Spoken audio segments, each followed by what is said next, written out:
Ești colindător adevărat și vrei să-ți impresionezi prietenii de Crăciun? Atunci haide să te învăț piesa Silent Night la pian. Să începem.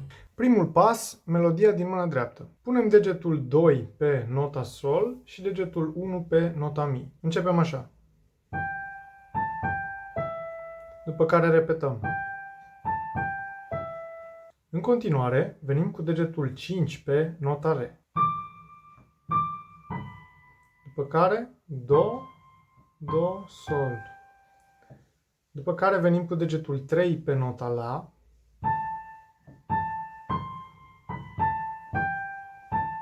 Și apoi cu degetul 1 pe nota Mi.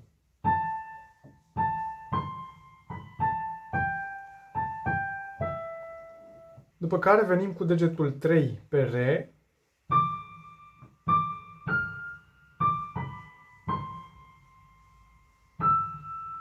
Și în final venim cu degetul 5 pe Do.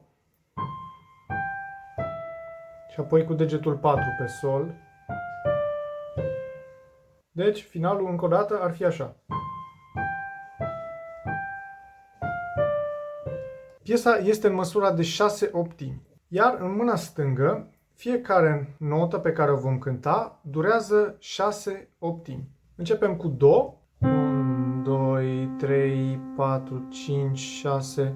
După care din nou pe Do, tot 6 optimi. După care pe Sol, 6 optimi.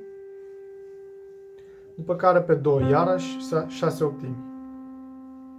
Acestea au fost primele 4 acorduri. În continuare, pe Fa, 6 optimi. Apoi pe Do, 6 optimi. După care iarăși pe Fa, 6 optimi și după care din nou pe Do. Ei, iar în continuare, acum avem doar câte 3 optimi fiecare notă. Deci, avem nota Sol, după care Sol diez cu degetul 2, după care La cu degetul 1 și Fa diez cu degetul 2 sau 3, după care Sol de 2 ori și apoi Do, 6 timpi de data asta. Ambele mâini împreună ar suna cam așa.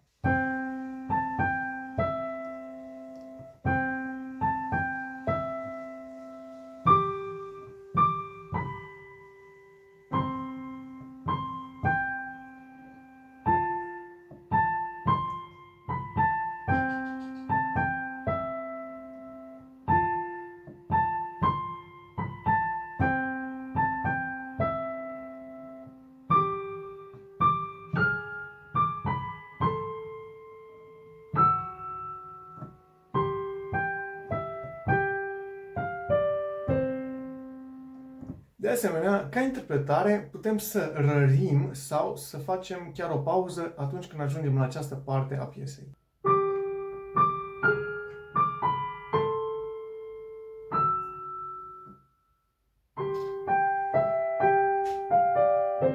Acum, cu siguranță, ești cel mai șmecher colindător. Nu uita să te abonezi și ne vedem în videoclipul următor. See ya!